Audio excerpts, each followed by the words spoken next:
Hey everyone, welcome to episode 139 of the Fitness Devil podcast. We brought Sam Pogue with Bryan Krahn on here today. These are two of the smartest minds, the wisest guys in our industry. We want to share their experience going through the COVID pandemic, just like the rest of us all are, and their wisdom how to survive this and thrive on the other side. This one's a really valuable and fun episode. I hope you enjoyed it as much as I did. Shut up and sit down.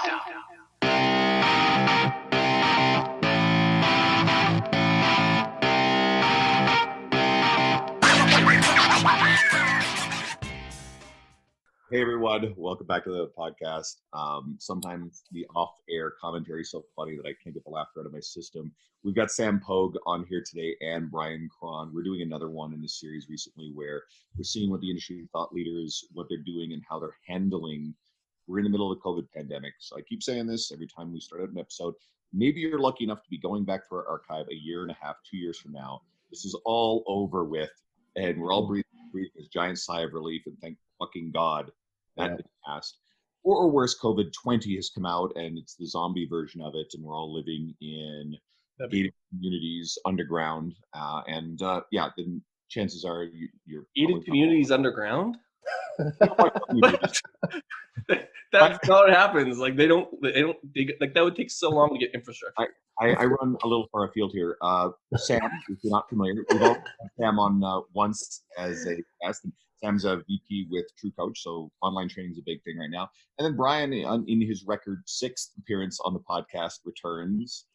So it's great to have you guys, and I just want to throw the floor out to you guys and start sharing. The reason before they introduce Sam is that, like, I was just watching this shit. This is a good story. Well, I don't know if it's good, but you ever seen that Too Hot for TV from Netflix? I looked at the preview. Well, anyway, it's like whatever. All these like 60 people go on and they can't have sex, but they want to, and it's like whatever. But there's like everyone's from UK or US, and they all sound funny to us, to Andrew and I. And there's this one chick that's from Canada, and I remember thinking of my wife, like, she just sounds so normal. And that's why we have Bryan on, because there's not that many Canadians that like we can talk with that don't sound funny.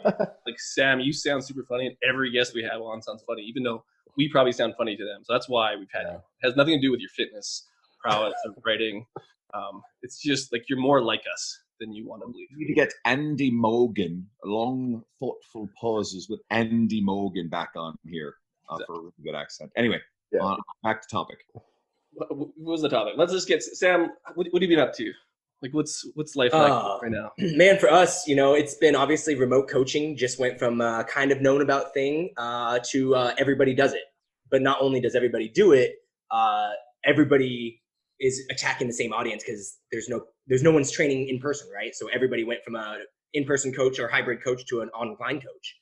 And so many people look at online coaching that it's, I'm just going to like write some programs down and then I'm sitting on a fucking beach in Bali doing nothing.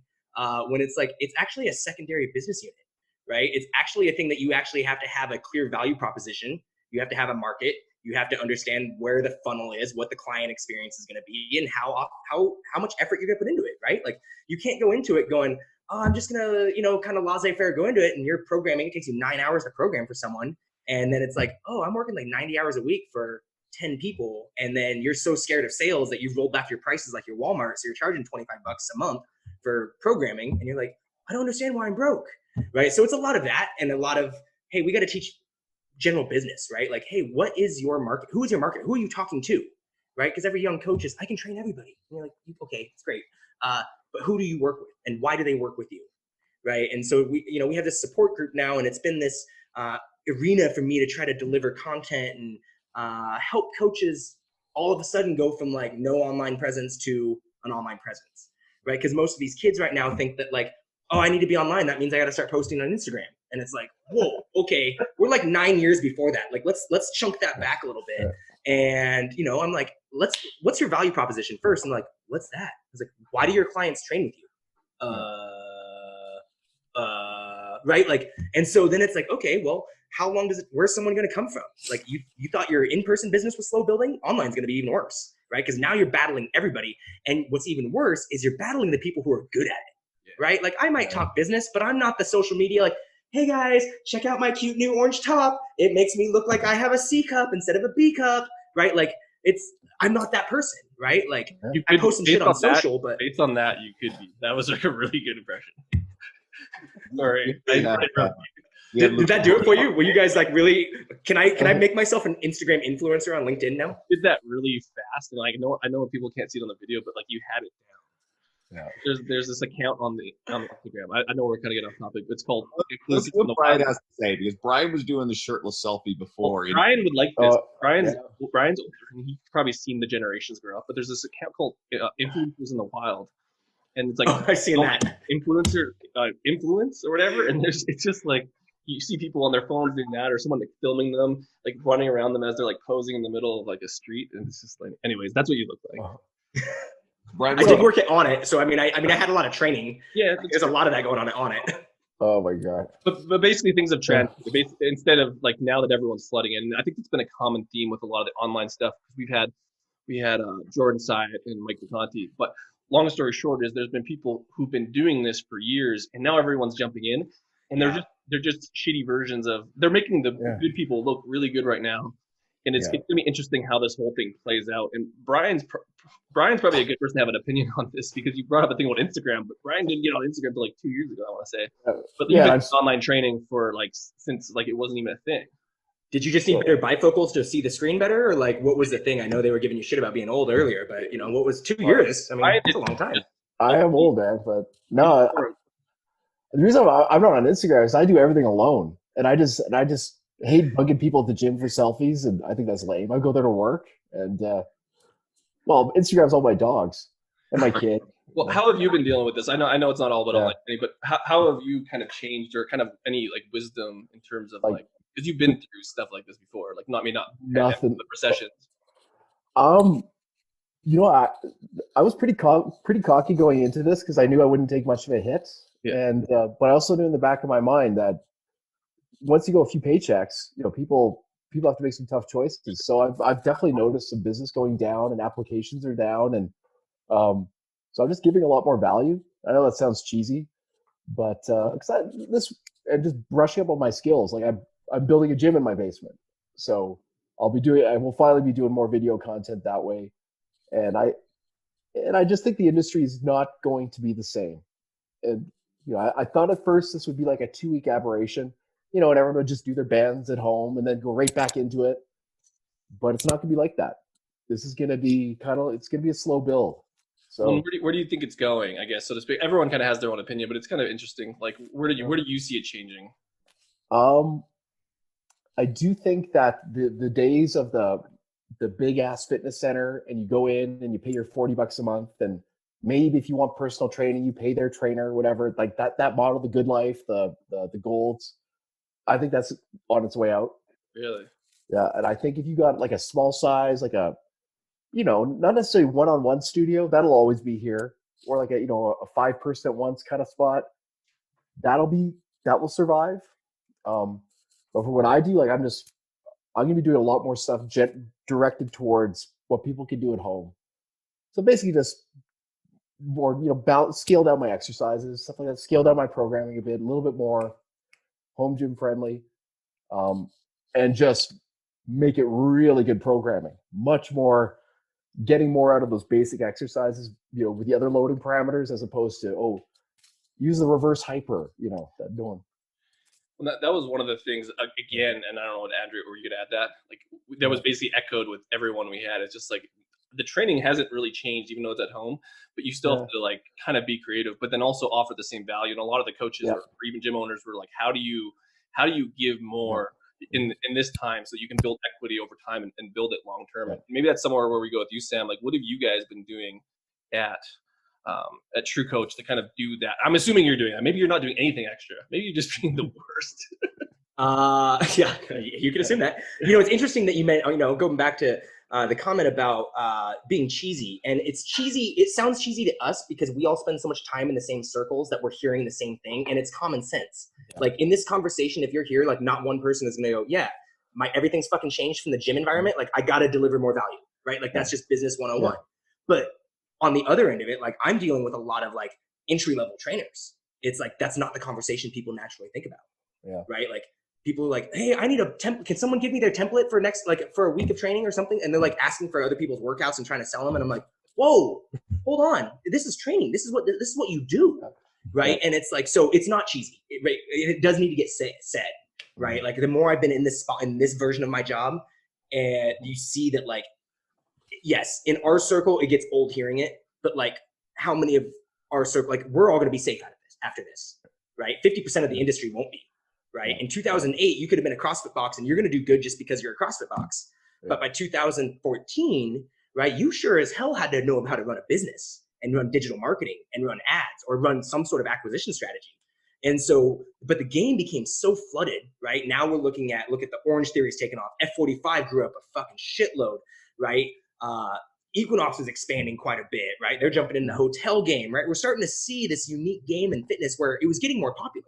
People weren't necessarily getting healthier, but it was getting more popular, which training's always been really easy to get into, right? It's a weekend course. And we can all sit and say like, oh shit, we hate the way the industry is so easy to get into. But the only reason why I'm in this industry is because I couldn't get a job in 2008. And so I sold memberships at 24 Hour Fitness, right? Now, but like I've had to vet myself. Like it's very important for me knowing that like I didn't go and intern with Eric Cressy and then spend 4 years at Exos and then do this and this and this, right? Like it's like, okay, but I'm in the front of the room a lot because I was on it during the peak of growth, traveling the world, being in the front of the room, teaching, you know, riding that wave. And it's like, oh yeah, okay, it was super important for me to go, if you're going to see me in the front of the room, you better also see me going to every freaking course, every doing this, talking to this person. So I've taken 30 seminars or workshops or, you know, in the last 4 years. So it's like, yep, not one person out there, you may not like what I get to do because I get to do a lot of cool shit, but you sure as heck can't not respect the work I put in to do it, right? So the industry has grown at such a rate that like, it's really dispersed. So I want us to encourage us in this circle to don't worry about being cheesy because kids need to hear it. And that's the whole point of this. I know Andrew had a point, but the whole point of what we're doing with you guys on here is to like, hopefully there's someone listening that's like, oh, okay, that makes sense. Even though it seems easy, it's like we're bringing on people that are kind of respectful and kind of present these ideas. And so that they understand when I want to get there, this is what I need to do. And Andrew, I'll let you go because you had something there. Well, something we haven't discussed yet on any of these episodes, but it's actually quite relevant. Number one is we don't know when things will start opening back up. But no one has been saying is it's going to vary by place. It's going to vary for a number of reasons. One is the nature of the political governance in the state or province. I'm in Alberta. We are more conservative. Saskatchewan, more conservative. So the conservative, more economically focused states versus the far left leading states and provinces, the economically focused ones will open up sooner. That's one. Two, states like New York got hammered with this. New York has like a major percentage of the cases in the world, except for the stuff China's not telling us about. So New York is going to be really slow, especially a place like Manhattan, very urban environments, and they're also a liberally governed state. So you may not see a commercial gym space in New York City reopened, maybe not even in 2020. Who knows? Okay. Another thing that's going to affect this is the degree to which your government is supporting businesses. We're in Canada.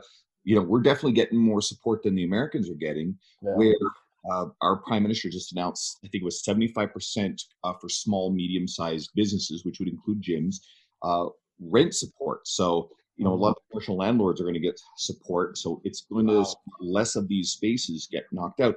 I don't even want to think about what things are going to be like in a place like, again, Manhattan for someone Manhattan has as many people as us. These factors will affect how soon these gyms open up. And then let's look at, you know, Bryan talked about commercial gym spaces. There's going to be regulations. The cleaning stuff is going to be much more stringent than it ever was. We're going to have restriction of the number of people in the buildings, and the physical distancing rules are going to be very strong. So the point of all this is we actually don't really know when or what we're going to be walking into. So it probably is a really good idea to be versatile. One, like going back to Sam, it's not a bad idea to explore online coaching. There are also going to be less people with the income to be able to spend on this stuff. Not only are all these people going into the market competing for the same people, they're competing for a lot less people searching for this. Physical fitness is less of a priority for a lot of people than it was, and it's not an affordable option for a lot of people. So these are some of these realities. Now, that sounds very doom and gloom, and I'll conclude with this and go back to you guys. There's going to be a ton of opportunity here. We are going to see a mass exodus from our industry. I think the industry leaders will find a way. They're going to be fine. And funny enough, I think a lot of the new trainers, the younger ones who still live with their parents, the ones who haven't really gotten running and don't have mortgages, they're probably going to ride it out and they'll jump back in, right? It's a lot of the middle that's in a lot of trouble. The people who, on a good day, are stressed out about how unstable our income is. They're nervous about that. And then this shit happens. What the fuck do you think they're doing? They're going to be rushing out. I'm going to become an EMT. I'm going to become a paramedic. I want to go get into nursing school. I want to go get a stable government job. Or one of my favorite, go get a corporate job that has a secure salary, because we've seen how secure that shit is right now too. So my point is this: if you're someone who loves doing this and it's a rough ride for a little bit, there's going to be opportunities on the other side. Things will reopen. It'll take some time.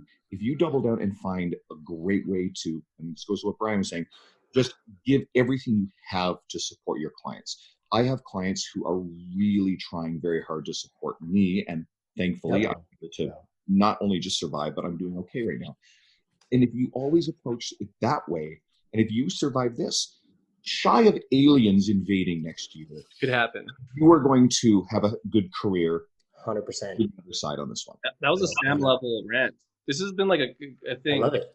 Everyone's been getting Andrew going. And Well, I mean, let's look at online training before, though. Like, it was before you got into online training because you as a coach were like, I can't keep trading the dollar for the hour, right? I have to find a way to get some passive revenue coming in the door in some capacity.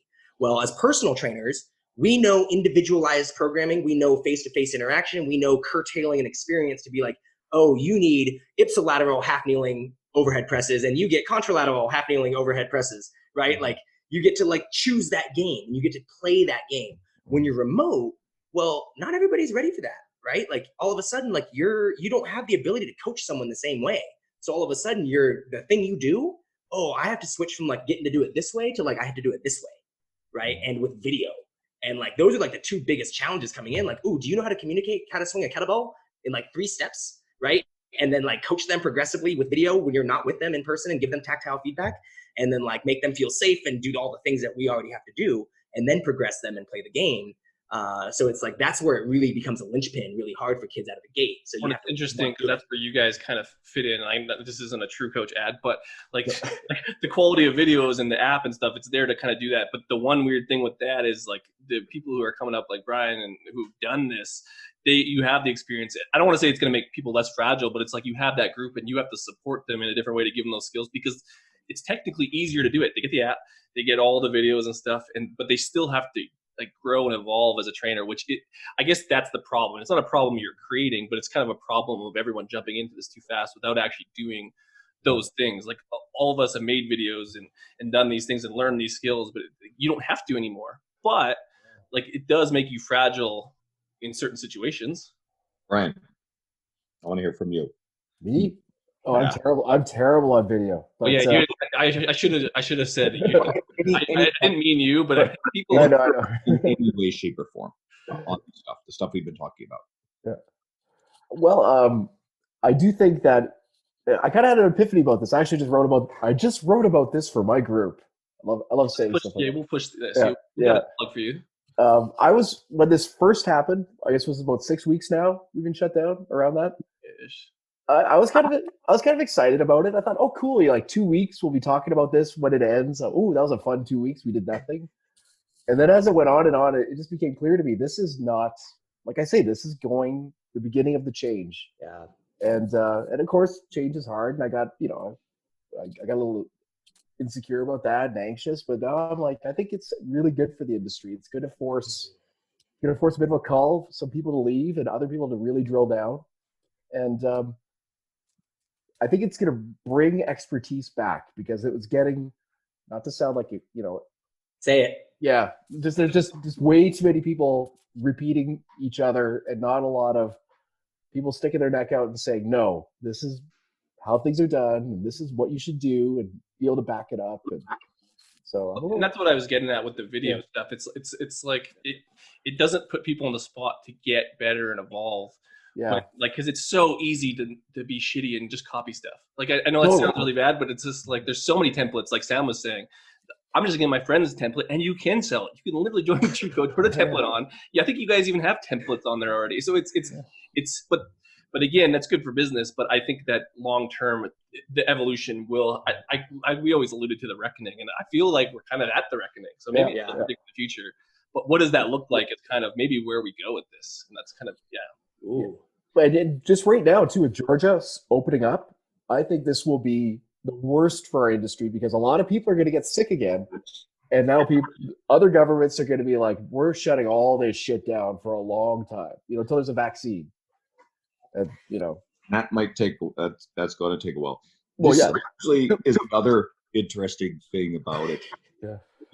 After 4 or 5 weeks, you see protesters with guns in various parts of the U.S.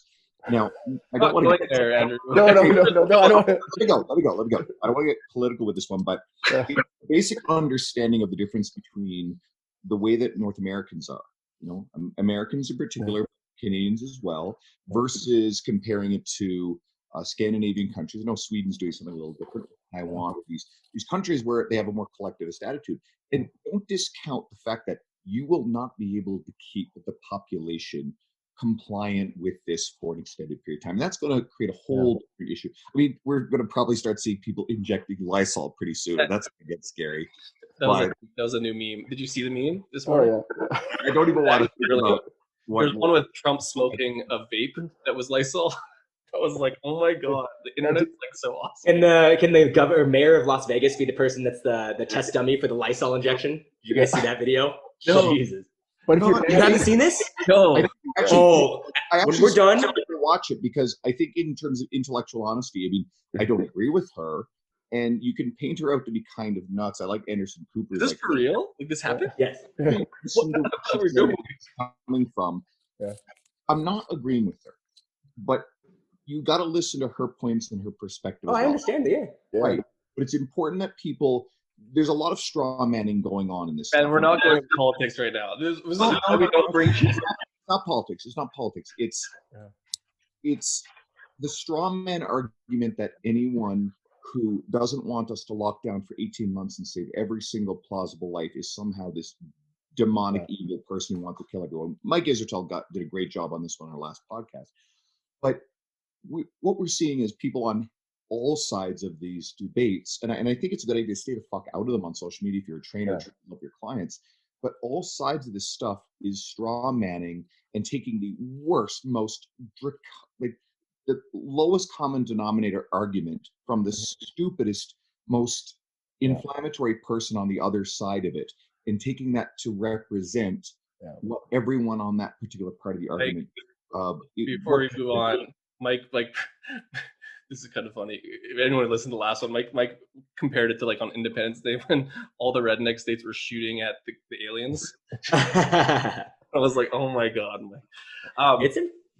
I want to talk about the reckoning. Like, let's talk about because that is just stay out of those conversations. Yeah. Talk about it here. But that's hammer that on. What is the reckoning look? I don't want to say the reckoning, what is the changes? Because Bryan brought up a good point that I think was like worth exploring about how people are gonna have to get more expertise. But and you have a good vantage point at True Coach because you get a lot of people coming in, and with that group and the mentorship, you can kind of see what skills are needed. So, kind of, what do you think is going to be important on the other side of this if you want to be successful? Assuming that you don't have it now, what are the steps you can maybe take to, I guess, bolster so you can outlast this or outlast the next one? Well, we just went through it was personal training. That's how we all got into this, right? In the 2000s and 90s. And it moved into, we watched the semi-private model and the group fitness model come in hot, right? Well, now in the physical location world, community, where CrossFit's great for the community piece, but Orange Theory, F45, all these SoulCycle studios blew the F up, right? And it got a lot of people into fitness that not necessarily love gym stuff, but it got a lot of people moving. Well, all of those are physical locations, right? So they're all franchises. Does that franchise owner really want to hold on to $15,000 a month rent, right? For that franchise? He's probably going to try to dump it, right? Or that thing won't. So we're going to see a big drop in those. The big skill that what we're really missing is somehow with coaches, we have to be able to disseminate. I need to improve my internal rotation and my hips ability to adduct, and then somehow turn that into I can help you get less low back pain and give you the butt that wants to get smacked, right? As coaches, that's how we have to somehow get that message out from an exercise science physiology to how does that client want that message delivered? And coaches don't know how to communicate that. So the big lack of what I'm seeing is the ability, and this comes from, Bryan's talking about expertise in being able to communicate and express your thought and understanding, hey, this is how I train people. I have a conjugate style system, or I'm a body weight guy, and owning that and being able to deliver, here's how my method helps you, right? And this is what my experience and my history has done to be able to help you. Because these kids are like, most coaches hate the training industry because they hate sales, right? I always ask every seminar, how many of you want to get into online training because you think it's your way out of doing this? Guess what? It's way harder, because now you got to be a good enough writer and have a good enough flow and have, you got to know how digital marketing, right? You have to learn a whole new business. So it turns into like your only saving grace was that you're a personable person, right? But now coaches got away from that because of Instagram and the semi-private model. They didn't have to walk up to someone and say, Andrew, would you like to spend $150 an hour with me for eight hours in a row, right? Like they haven't had to do that. There was a median. So now I think we're going to lose that middle class of gyms and some of the box stuff. The good boxes will stick around because they could just last. I think, Mark Fisher is going to evolve into whatever he evolves into. Luke is going to be fine. Cressy's going to be fine, right?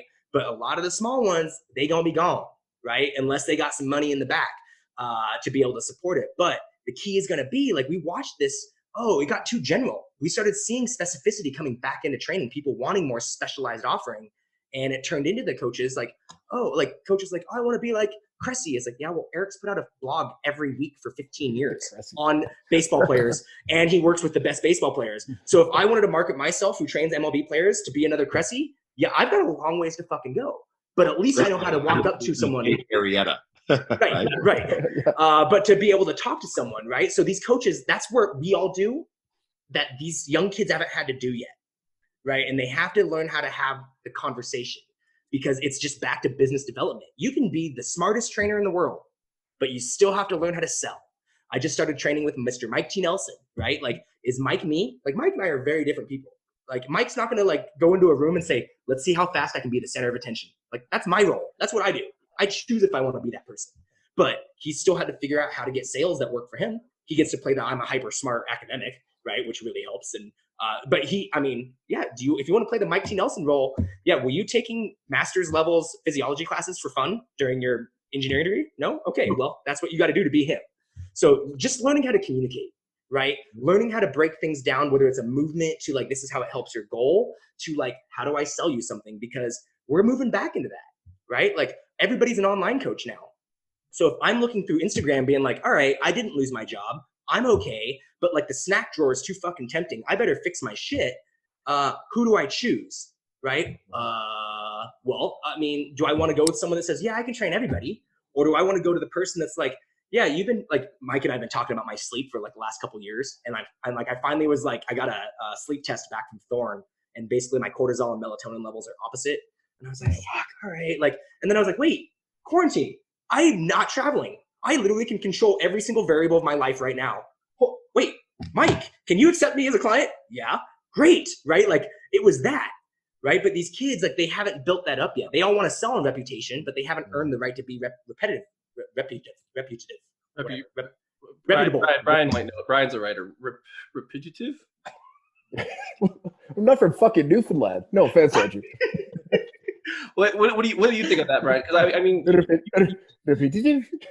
you kind of you've written for a long time, and like editors and stuff. Like, how do I guess what are some like long lasting things that are kind of timeless in terms of creating that identity? Because I think a lot of that comes down to a lot of the content you've done over the years.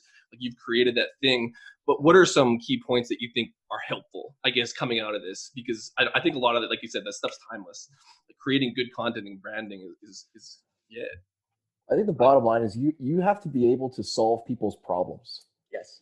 And just whatever that may be. And like, my demographic tends to be more kind of guys around my age, and women too, but just normal people with normal problems, kids, commutes, locked out of their gym, like, so if you can solve those problems and be professional, like timely fashion, do what you say and make it about them and not about you. I think that there's at least there's hope for you. I mean, getting that message out there, that's a lot harder, but at least if you have that skill set to offer, like, that's the biggest thing. I see a lot of people with a lot of sizzle but no steak.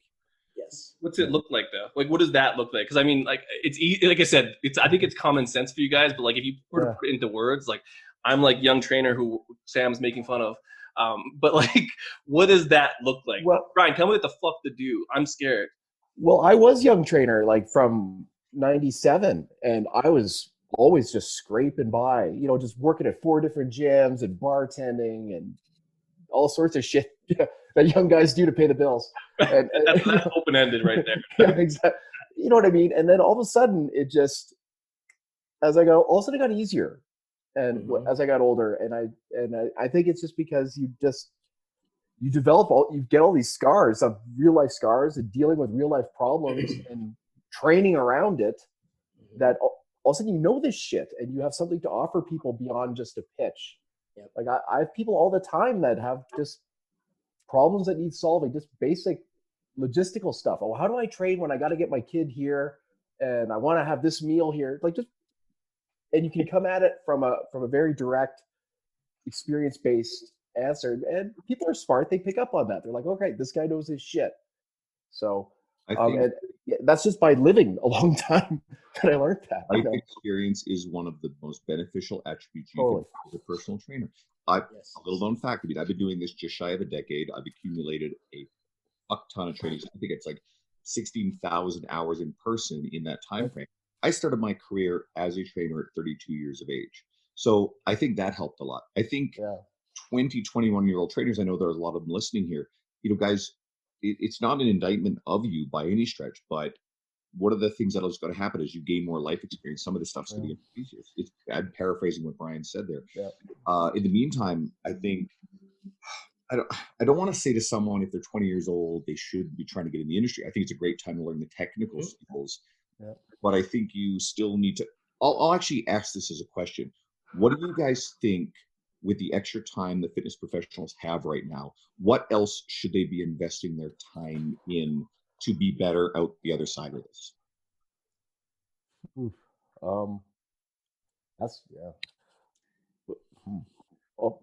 Well, again, I just looked at my clients and what their problems were. Like, none of them could work out and they had limited stuff at home. And I'm building all these goofy workouts based around some really limited equipment. And it just, all of a sudden, it got me building my own gym in my house, going like, I got to be able to do this too. Like, I got to be able to be in the mix. I can't recommend all this stuff and then go across the street to my fitness center. Like, and so, but it all boils down to just listening. Like, if you can listen to somebody's problem and then solve it the best you can and not bullshit them. But in terms of like skills right now, I really don't know. I think listening. Go ahead. Sam probably already has a list because probably. Sam can ramble. Like, Sam's like one of the best at like doing this stuff. Probably because you've been teaching for so long. Like, that's kind of like your. Well, and that's why I get jaded. Like, I come at it kind of intense because I want to fire you up, right? Like, I had a coach email me. She's like, Sam, I don't think I can do this. And I was like, hey, would you come in and let's talk about this? But I want to do it on camera so I can record it.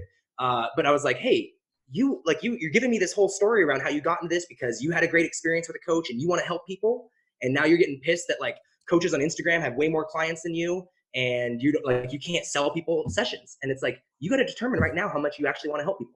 If this is what you really want to do, you have to determine what skill do you not possess, and I have to go work on that skill. If sales is a skill you're lacking, go learn about sales. Yeah. If programming is what you need to get better at, go work on programming. And I want to fire you up, and I want someone to like get a little mad and go, no, I want to fight for it. Because right now we're in a time, if you don't want to fight for it, you're not going to survive it, right? And we lose too many coaches in this industry who love coaching people because they want to help people because they just don't get enough reps in because they can't sell enough to get their marks, right? So like, I just want to tell you, like out of the gate, like you got to go learn your licks, right? A lot of kids know a lot about programming, a lot about exercise selection, right? Might even coach movement pretty well. But like being able to relate it, as Bryan was talking about, being able to solve the problem, no one gives a like. Does Grandma Betty give a shit if I'm using a hex bar deadlift or a sumo deadlift or barbell back squats or fucking quadrupedal dead blah, blah, blah. No, she don't give a shit. She showed up to like be able to dance with her grandson at his wedding, right? So hey, Grandma Betty, I'm so glad that your low back's not hurting anymore. Let's start. I want to help get that stronger, and so we're gonna, whatever that is. But like, if you're a bodyweight trainer and animal flow, which I love, dope, do that. If you love fucking kettlebell flow, dope, do that. Just do it well. and deliver a great experience. And that's why I'm so intent on like, know your story. Most people get into fitness. They don't get into fitness like me that just did it only because of the economy and it was the only job I could get coming out in 2008. It's because you had a massive life transformation. You had an injury when you were a kid. You played sports your entire life. And so you love the coaching experience and you really want to do it, right? So now let's get you the tools to be successful. And for most coaches, it's the sales side and it's understanding how to do content and understanding how to market. Right now, all these kids think content's just like posting on Instagram. But like my first initiative with the True Coach was like, no, we need a blog, right? Blog is like, that's a sales force without me doing it. Because if we're reliant on me doing it all the time, and I've got a big network, it ain't that, right? Like I've got a #1 article on Google when you search online coaching, right? And it's like, that brings 13,000 people a week to the website. So I'm like, that's better than me, right? So learning how to understand your why. Why did you get into this? Did you battle with your food? Did you battle with your body image? I bet you're going to hear someone talking about something and you're going to be like, damn, I can help them. I see myself in you, right? And then you can go up like, hey, Andrew, like, what's going on, man? How you doing? What's going on? And, oh, yeah, I've actually done that before. You ever thought about doing this? And you become a solution provider, not just I do this shit, right? And so that's why communication is so important. So whatever skill coaches that you don't feel you have, and it's the one that you're getting fired up about, the one that's like, nah, I'm good, whatever, that's the one you should go work on. And go sharpen your blade, right? Like I just mentioned earlier, I came into this from a more of a business setting than a training setting. So it was like, I need to learn how to train people, right? Like granted, I came into powerlifting and at least I had a pretty good learning experience out of the gate, but like showing up to On It and doing all these courses is like, oh, I need to like go learn, right? Like I can't quote studies. I don't read research, right? And it's like, now I've been able to prove like, hey, while I may not be the guy that's going to name every muscle in the shoulder and give you the best anatomy lesson, I'm going to coach movement pretty well. And that's the game, right? I'm not trying to be, Stu McGill, right? Like, nor do I train Stu McGill. I'm trying to train Grandma Betty. And like, if you really want to go down the spine shit, you can get up to Stu McGill. But like, here's a bunch of other people between him and me that you might like better. So just. If you make Grandma Betty do hex bar deadlift too heavy, she's going to be going to Stu McGill. So there might be than you think. The one thing I wanted to touch on, this actually, I'm good today. You said on the podcast, what is it, 140 episodes we're almost at now, so that's good. I like the content creation piece because this might be Bryan will be good to like start off with this one. Where do people start with? Because I think that's a skill that maybe we could talk about training and physiology and all that stuff. But like I think both of you like put content out. If you're someone new trying to get into that game as part or additive to kind of building this thing outside of this, whether that be online business or training or whatever, like where's a good place to start with that? Or like any advice or steps to kind of dip their feet in the water? Because like you said, it does pay off in the long run. Well, I think a big problem that people make, big mistake people make, is they start off and they're inspired by all their peers. Like, someone mentioned Cressy. Well, I wouldn't consider him a peer. He's kind of a Jedi, but like they love Cressy. They're like, oh, I want to be like that. And then they go about and they start writing content that one day maybe will happen upon Eric's radar. And he's going to read it and go, wow, I like this guy. Give him a high five or send him a like or some shit.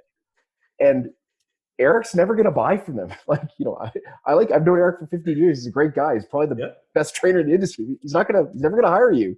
Well, as a coach, like you want to write stuff that will help the end reader, like your potential customer, like whatever their needs are. And that will actually probably be the content that would impress Eric Cressy, not, whether you can rattle off, all the muscles of the shoulder cuff. And so like, that's like, you have to solve your potential customer's problems. Yes, it's cool because that brings us back around to like basically your simple advice there. It's like solving people's problems and then figure out content for that. Sam, where's your head lie in this? Because you've been in multiple companies and I know your head of head's wired for this. So I mean, I actually teach workshops around this and with content, there's so much content out there now. You can do that. Do you want to do social media? Do you want to do blog? Do you want to do email? Do you want to do a Facebook group? Do you want to do a podcast? What I want people to focus on first is what's the one that you're naturally good at, right? Yeah. Most people, like, I do probably 5 podcasts a week in different variations. And like my team's like, what are you going to talk about? I don't know. I'll turn it on and figure it out. Right. Because I'm like, I've done this for so long. Like all you got to do is prompt me and I can rattle shit off. And I talk more than most people anyway. So for me, it just turns into okay, me being on camera, that's way easier for me than writing. Like, if you want me to sit down and write, like, oh shit, that's not a good strategy for me, nor am I good at it. Yeah. So it's like, okay, but then it turns into like, all right, how much time do you have? If you're a parent with 3 kids at home, well, you writing a blog post a week or a day may not be the move for you, because like that doesn't match your lifestyle. But maybe, okay, you're a good writer. You really liked writing. That's a great way for you to express yourself. What can you do to get the ball rolling? Oh, I can do a monthly newsletter. Dope. Social media drives to the monthly newsletter. Monthly newsletter is where you have your calls to action for your services, whatever those services might be, right? But now you're leveraging what you do really well. But so many kids look at, I'm so terrible. And most people, they are bad at video, right? Like if you don't realize why news anchors make a fuckload of money, turn on a camera and try to start reading something and do it well. And then it's like, I'm like, now do it live, right? Like it's tough. So if you're not a video person, don't start out with video, because you're going to be, unless you're willing to go down that rabbit hole. If you're going to be like a Mike Robertson and say, I'm going to do this every day for 30 days to get good at it, then don't do it. But it has to line up with your life. So figure out, what do you want to write? Do you want to do video? Do you want to do long form? Do you want to do short form? What's the best channel based on where your audience is at? If I'm targeting boomers and helping them just do at-home workouts and build better habits, I'm not dancing my ass on TikTok. I'm probably writing a long form blog post on Facebook that's like 5 ways to get rid of low back pain without going to the chiropractor, right? Yeah. And then it's like, oh, like I'm targeting my mom, right? And she's like, I'll click on that because she'll believe anything. Yeah. And so then it turns into like, okay, that fit my skill set. If you want to then develop into video, right? Like, let's look at some of these Instagram personalities. They caught fire because of they just hit the button, right? Yeah. Like, for whatever reason, their look, their style, their voice, the way they shoot their videos, they just did it. But guess what? They're insecure about where they're at because they're like, oh shit, they know they got a short runway because there's nothing else, right? The downfall of social media is there's no legs behind it. At least with Google and YouTube, well, you know, or the next piece up. But like Google, that's still the most search site on the internet. So you're going to want some sort of writing abilities, right? So it really like determine what avenue is your best avenue, video or written, long form, short form. Where's your audience? And then how do you make that content that you're good at fit onto that platform, and then be consistent? Something really important to point out too, and Bryan, you said this, and Sam, you reiterated it, that you have to make things for your intended audience. Now, you mentioned dancing on TikTok, and this got me thinking. So a good friend of ours, Sohee Lee, her and her boyfriend Ben Carpenter have been doing a lot of TikTok fucking around on her social media, and she's having fun with it. Yeah. This podcast, Dean and I, as the host of this podcast, we probably gear this podcast towards people that we don't train. Okay. So there's an incongruency there. That's okay. If you've spent a lot of time in this and you've built your core offering, and you know, someone like Sohee is a very successful person, a very large following. She has tons of clientele. She writes a ton. And if then you turn around and want to, for enjoyment, do things like have a podcast that's geared towards a different audience, or fool around on Instagram, then that stuff's okay. But don't mistake what they're doing as really entrenched, established people with a strong foundation. It was like who did the writing first, who did the strong YouTube series first, and then they decided to play with some things they enjoy. Like, if you are someone who's still building your clientele and your brand, I think that your energy and time really needs to be directed in accessing the person who might buy from you. It's like Spencer, though, like Spencer Nadolski. He's like good on memes and good on Instagram, and then he's like fucking around at TikTok. They're like the worst TikTok videos ever, and super raunchy. And it was just interesting seeing like people play in those realms. When you said TikTok, Sam, I just thought of Bryan making TikTok videos, and I know that's not going to happen. Never. But if it did, like, I would totally make fun of you. But it's interesting. Get Mega Marty with you on TikTok videos, please, Bryan. Oh, yeah. That would just be wonderful. I'd fuck it up somehow and then put out an X-rated one of something. I don't know. But no, don't. No, not deliberately. We weren't going there. Like, why'd you go there? Like our buddy Jeff Snow. Did you ever hear this story? Jeff Snow is Spencer Nadolski's nutrition guy, right? He's a good friend. He's over in Halifax. And so somehow Jeff accidentally turns on a live feed to Spencer's like entire like clientele, or something like some sort of email list or whatever, and he's just like laying there in bed shirtless, and he has no idea that he's live streaming video to like Spencer's entire library of clients. So thank God he didn't do anything. Well, it's like my other buddy. I didn't realize what the date was. All of a sudden, he texted me. He's like, "Dude, what the fuck are you doing?" He goes, "You have nudes on your stories." I'm like, "What?" It's not like I don't have those on my phone, but I checked anyway. And all of a sudden, he's like, "April Fools." I'm like, "Oh." Anyway, that's good. Notice nobody did the April Fools this year because I know there's a lot of memes, but like there was no way you can beat what's actually happening. Yeah. But I like that. I think that if we actually like roll it back around, it's like I think that I don't want to say that everyone doesn't know what they're good at, but the problem is like things are changing too. Like seems like every month or every half a year, and so I guess maybe this is where I'd like to start Sam off here. What do you think about like trying new things, and like how much investment do you do to realize you either are good at it or you suck at it? Because at the same time, like some of the mediums like are helpful for people, but they might suck at it. So like, what do you have any advice on that end of things? Well, on the first end, you have to go into it and decide that you want to do it, right? And that you're going to do it and that you may not be good at it and you got to get better at it, right? Like I bet my career at True Coach on me writing, which I am not a good writer, right? But I got a badass copywriter, right? That really that saves my ass. And so like you have to be willing to get better at it. Well, there comes a point in time where like you have to evaluate your energy and you have to be introspective around like, all right, is this just not the thing, right? Like maybe me doing a podcast, like a lot of people want to do podcasts, right? And it's a lot of fucking work. Like mine's shut down right now for the last year and I've got episodes sitting and I'm like, fuck, right? Because it's a lot of work. I just don't have bandwidth to do, right? I don't look at that as a failure. I just know that I have a lot of crap going on. If you're a young coach, you got to go in saying, all right, I'm going to do it and I'm going to try to get better at it. And then you're going to have an honest conversation after a while and be like, all right, is this still the route? Or did this build a tool to get me to the next step, right? So like, I wish there was a deadline to say you do something for X amount of time. I don't think most people try things long enough to know if they're going to be good at it. Like I had a coach recently tell me that I'm like, hey, how's your blog going now that COVID's here? Like you must have time to write now. Oh, I shut it down. It wasn't getting any traction. I was like, why? Like, why would you not put out a blog a week right now while you're young, right? Like you're not going to beat Cressy right now, right? Like if you want to like look at his track record, his fucking index thing goes to like 99, right? Of like articles. So it's like, if you want to be him, you got to do what he does and just expect that, like, if I want to be the baseball guy, you better undoubtedly go, I'm going to do everything I can to be the baseball guy. What can I soak up? What do I need to do? What do I got to learn? And you're just going to keep at it. And hopefully you become that. But why are you doing it? And that's why most people get into this in the wrong way. It's like, you expect going digital and marketing to be lifelong success and billions of dollars and sponsorships instead of like, oh, this is just the way for me to help more people. Or this is the way for me to help the people I set out to help and the way to help my business. Right? Like, did you guys set out to be the fucking biggest thing in the fitness industry? No, you guys set out to be the best person you could be, help the most amount of people you could, and the best way you possibly can. And you now have done it long enough to where people respect you to come on the show and want to do this because they like you, right?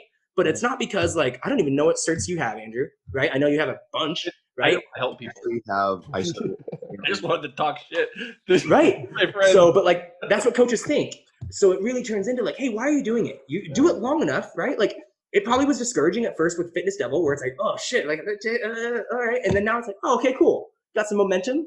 But just like your own businesses and just like training, like, oh, sweet. Stepped on a Lego again. Awesome. Oh, getting kicked in the shin again. Awesome. Oh, softball in the balls. Awesome. I mean, that's business, right? So it's like, all right, are you willing to go through it? And so I would say just go into it saying like, don't even look for an insight and just do everything you can to get better at it until you finally have the, all right, this is not serving my time because I got to this skill set because now I can go do this, right? But like, you write 4 blog posts and think you're going to be the fucking next T Nation. Well, SEO is going to have a real problem with that. You making fun of Andrew right now? Andrew's got 4 posts. Funny enough, I think I'd probably written about 6 articles on my own website, and then T Nation asked me to go write for them. So it was just, but that wasn't because of that, and that's a fluke. No. People need to understand that. That actually doesn't encompass like up to that point. God, like almost it was like 8.5 years of career, a lot of networking and connecting with people, traveling to events. Obviously, that's off the table for probably a little while, but that was actually a big catalyst. The podcast, which Dean saw old YouTube videos that I was doing. He's like, hey, let's do a podcast. That turned into a weekly thing that we've been doing for over 2 years, almost 2.5 years. And that led to a conversation with Danny Sugart, T-Nation writer and editor, who is unbelievable. Like, love Danny to death. And then she turned around and asked me to come write for that. So yeah, it was a few articles that I finally got around to doing on my webpage, because a friend of mine built me a webpage, because I'm technically entirely inept at this stuff. Dean loves to make fun of. You are. It's not. And it wasn't just a few articles. I worked very, very hard at studying writing, so that way I would do a very good job on them. That's why I'm actually kind of slower with these articles. But it was all these other things and all these other steps. So you guys, you have such a beautiful opportunity right now with the extra time, even going above and beyond what the clientele you have, to put time into content creation. Right? You guys Sam, you talk about if you're better on video, okay, good. If you're a good writer, great. But just start practicing and doing this stuff, because if you can't do it now, then waiting for a better time isn't going to happen. Right? Something may not take off right now. Like you said, you have to put in the reps.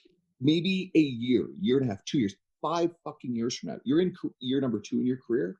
Okay, maybe 5 years from now, the actions today that you consistently do will put you in a position where you are writing for something like T-Nation.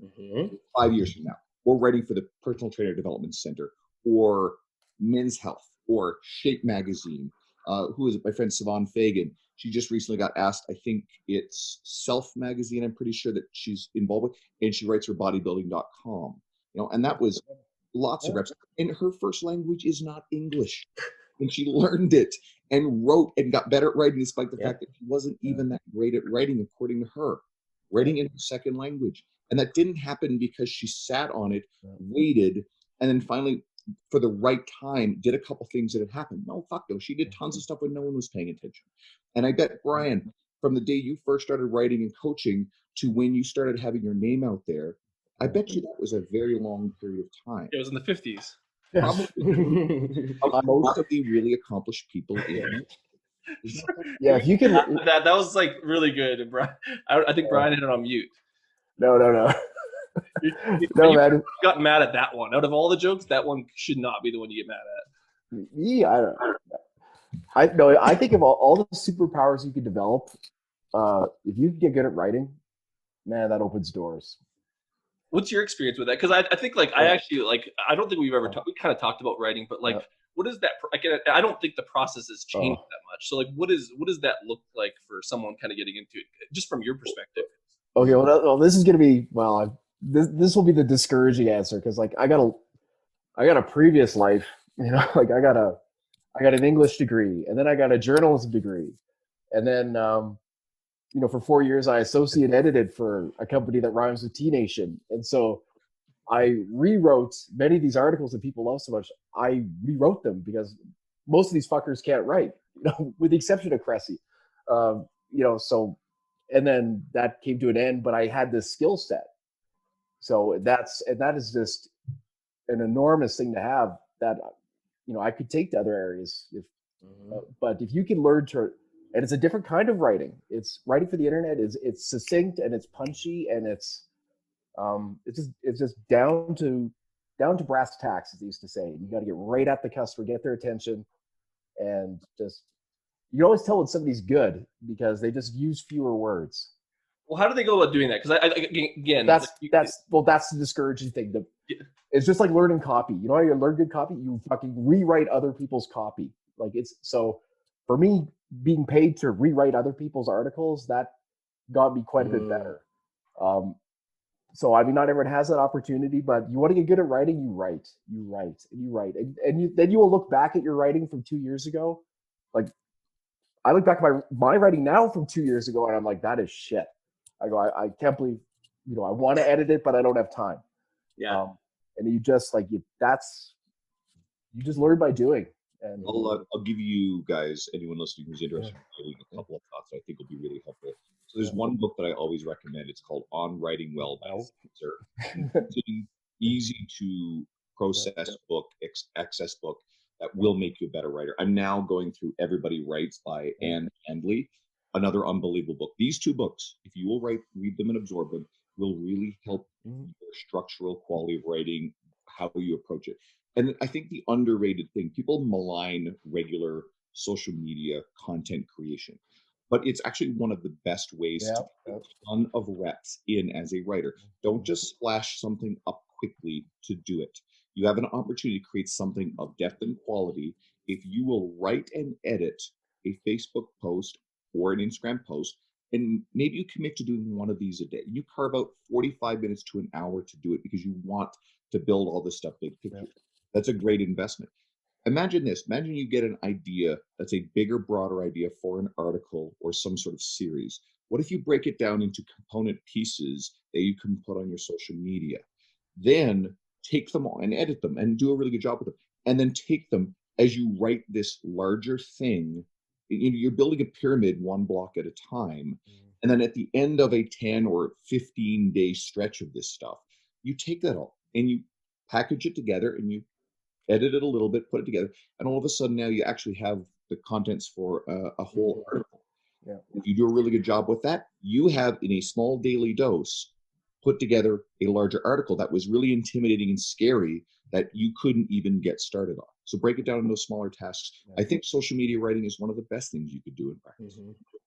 If I can add, I did a podcast with Mike Robertson recently, and Mike's been putting out content so consistently for fucking years, right? He was one of the first guys in that info product group with like Al One and Joe Ken back in the day.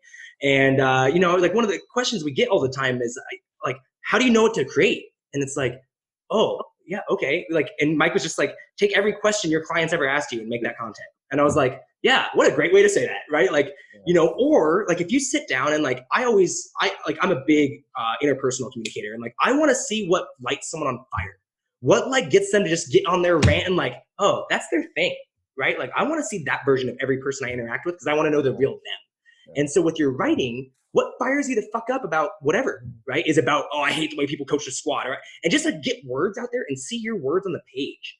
Right? Like, I am not a writer. It's not the way I like to express myself. It wasn't the way I excelled in life. But like, I got to get a blog going because that's going to be the best for the digital marketing strategy for True Coach, yada, yada. I wake my ass up at 4 a.m. and just kind of like pump words onto a page. And like, for me, I didn't really know where to start. And like, I don't like to be confined in a box where it's like, I'm going to work on this article till it's done because I'm like, fuck the article. Right? And so I'll just work on like 10 articles like, oh, here's a great thought. And then I've got 10 notes with like a different bunch of stuff. Well, what I realized had happened, right? How many of you guys have notebooks and Apple Notes and Google Notes all over your phone with just ideas that you just jot all the time? Okay. I was like, holy shit, I have all these ideas of stuff I've thought of over the years, and I'd never go back and look at them. So I took a 4-hour chunk. I took a Sunday. I said, all right, you're going to take time to plan.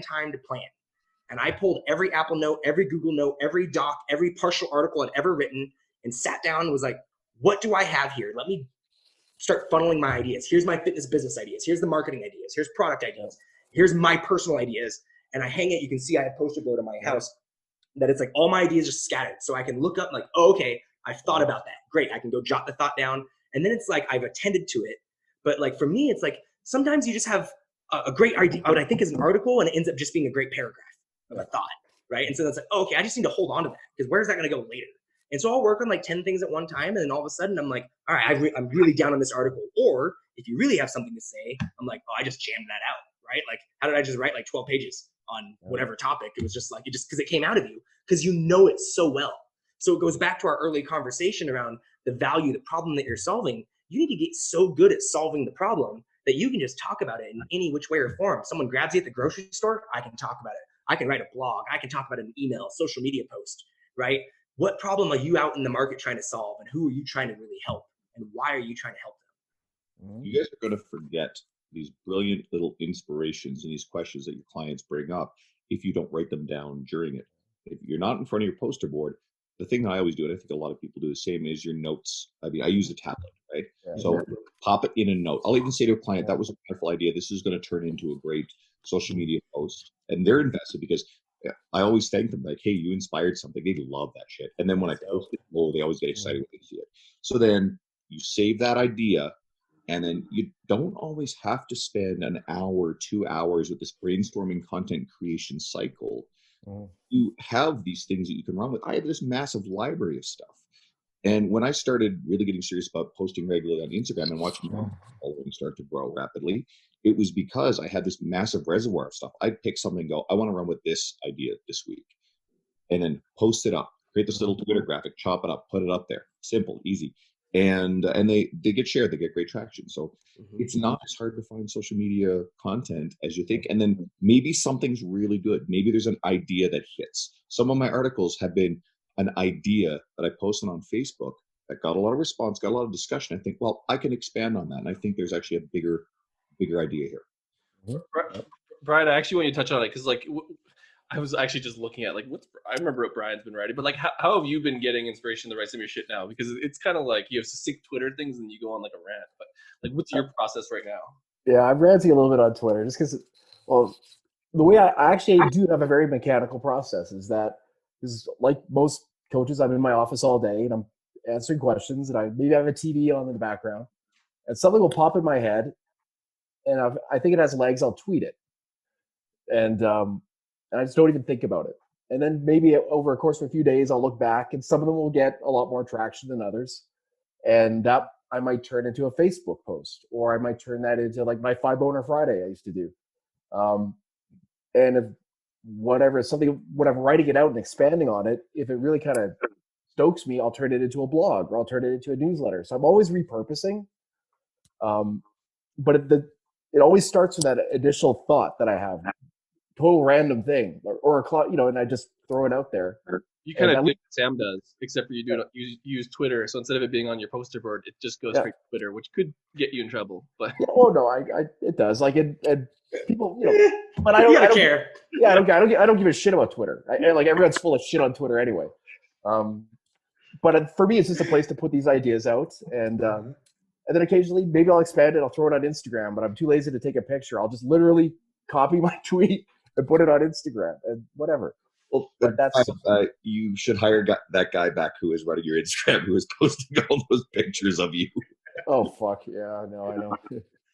Peter does the same thing you do, where he'll read books and then he grabs an idea and he'll put it on his Twitter, and it sort of tests the water to see if it works, and then if it does, it goes further. So it's a good strategy, and his work is wonderful. I think that's good to put that out there though, because it's funny because even Sam had the same thing. It just manifested a little differently. Yeah. All your ideas were tested, so to speak, and Sam just doesn't know, but he has them. Boom. But here's a cautionary note, though. This is actually one of my stories. I used to be I'm still a big writer downer of idea guy, and I had a fucking book, at least this big, full of article ideas and tweets and also personal stuff like life goals, like everything, and it disappeared. I don't know what happened. It was actually, but my mother was in from out of town visiting me. She had the worst weekend because it was just me tearing my house up looking for this book, and it felt like I lost part of my soul. Marty never took it. His rhyme book. He lost his rhyme book. His rap career was yeah, exactly. So, but in a way, it was kind of liberating. So I'm like, now I'm starting over, man. I'm like, so. How long ago was that? About 2 months. Oh damn! So that's like recently. It was horrible. Bryan, just like for advice, I was gonna say we have digital now. Like there's OneNote or Evernote. So you gotta get, like, if you want some help, I'll show you. I got these ideas pop up on social media somewhere. Some coach like starts to share all your shit and they stole your rhyme book. Guys, I was going to say, I'm out of time here. I apologize. So I wanted to make sure that we remind everybody where to find you guys. And obviously, really grateful you took the time to come and chat with us today. I hope from the energy of this episode, everybody walks away a little inspired and wants to go check out Bryan's cutting wit and Sam's enthusiasm for everything. You made that up on the spot. That was pretty good. That was pretty good. Bryan, we'll start with you. Where do they find your 5 boners?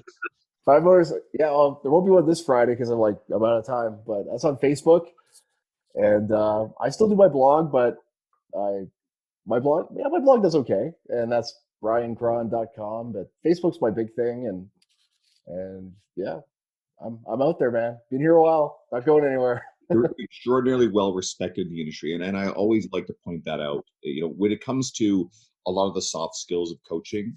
I think there are very, very few people in your league at it, which is why I will always direct people. If you want to learn the art of being a better coach, you really do need to go and follow Bryan and absorb what he's doing. So, Sam, what do you got?